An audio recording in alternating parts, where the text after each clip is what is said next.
Thank you for your interest in our new school district app for iPhone and Androids. As a district, we're excited to launch this and provide our parents and community members with another tool and another avenue to stay informed about Augusta Independent. We'll get right to it in this tutorial/demonstration of our new app. So I'm using an iPhone for the purposes of this demo. So I will go into my app store, and the name of the app is Augusta Independent KY Connect.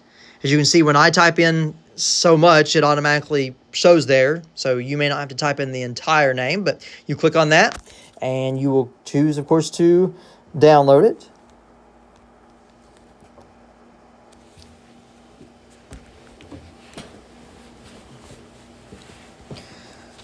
So it's downloaded. You can see there that it has made it onto the phone. I will open the app. One of the first things it's going to ask is Augusta Independent would like to send you notifications. I would suggest allowing that. That will allow notifications from the app to be pushed to your phone, like you get the text message notifications, weather notifications, whatever it may be, the same kind of thing, and we'll demo that later on in this tutorial. So you're on the subscriptions page, probably the only time you'll ever have to come back here. At the top right, you want to click Add, because there are technically two different sites on this app. There's the district and the school. So you'll drop down and click on K-12 and click the green plus button next to Augusta Independent School. So you're now subscribed to both sites. So the bottom left, we'll click the home button on the bottom menu. And this will take you to the landing page for the app. In the feed, you will see district news and district calendar, which those items are pulled in directly from our website. There's a staff directory. There's a link to the cafeteria page and menu, and a link to our athletics website. There are also tabs with some important links and documents. As mentioned, there are technically two different sites on this app, and you can swipe left on the header, and that will take you from the district to the school. These two sites are very similar, contained almost the same information. The one difference is the news feed on the school contains some articles, mostly athletic articles, that aren't published on the district news feed. So obviously, if you want those athletic articles, then you would need to come into the school news feed. So we'll go back to the district and back to the main feed. And the next item is district calendar. We'll click on that. It comes up in a calendar format. If you click a red dot, you can get the events for that day. So you see for January 31st, there are two events. If you click on or tap a specific event, then it will come up in a new page. At the top right, you can click Add to Calendar to add that event to the calendar on your phone. If you want to do that, you will have to allow full access to your calendar for this app. And click OK. So that's a nice feature. If you rely a lot on your phone calendar, instead of having to enter some of these events manually, you can add them directly in with this feature. So we'll go back to the calendar view. There's another view if you don't like the calendar view so much.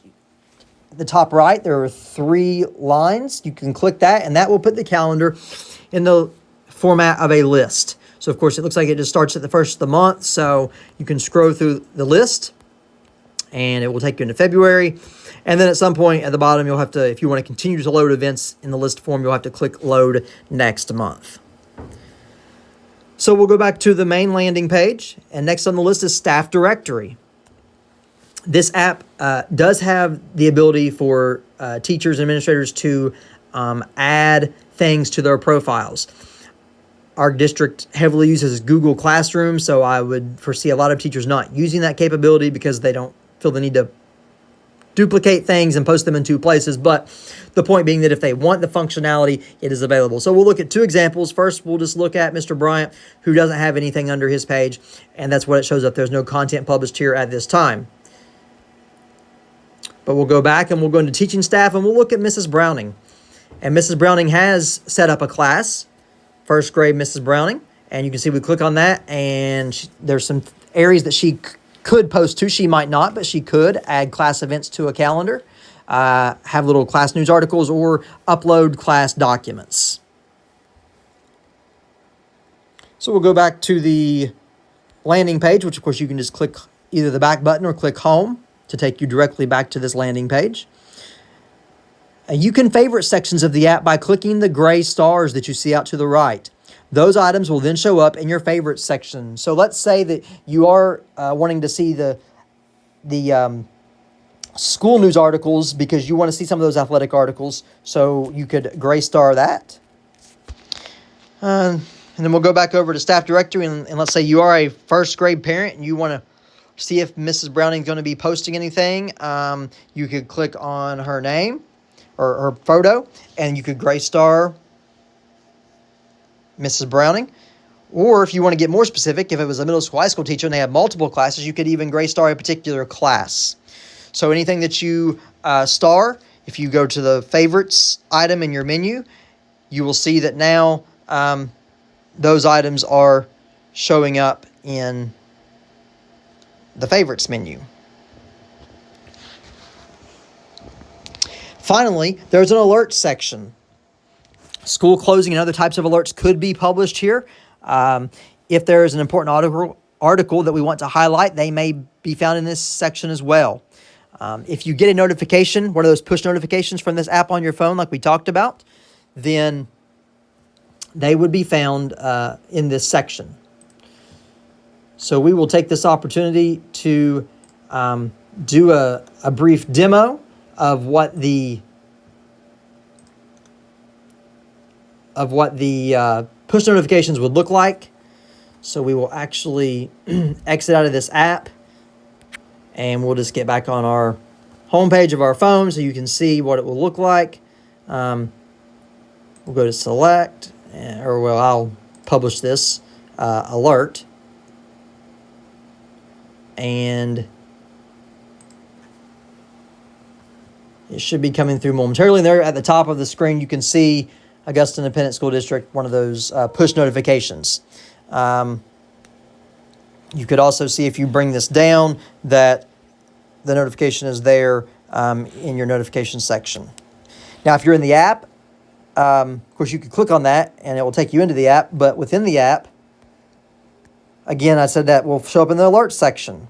So you see that little alert notification on your alert section, and then that article shows up. That notification will remain until you either look at the article or you mark all as read. So if you open that up, of course, that's a link to an article on the web page, and it'll take you to that. But when you go back, you'll notice that the notification for the alert section has been removed. And that is a quick tutorial of our new app that, again, we're excited to launch this and start pushing it out and getting it publicized for our community members and stakeholders. We hope that it will be a benefit to you and it will be a valuable resource. If you have any questions about our district app, please don't hesitate to let us know. Thank you.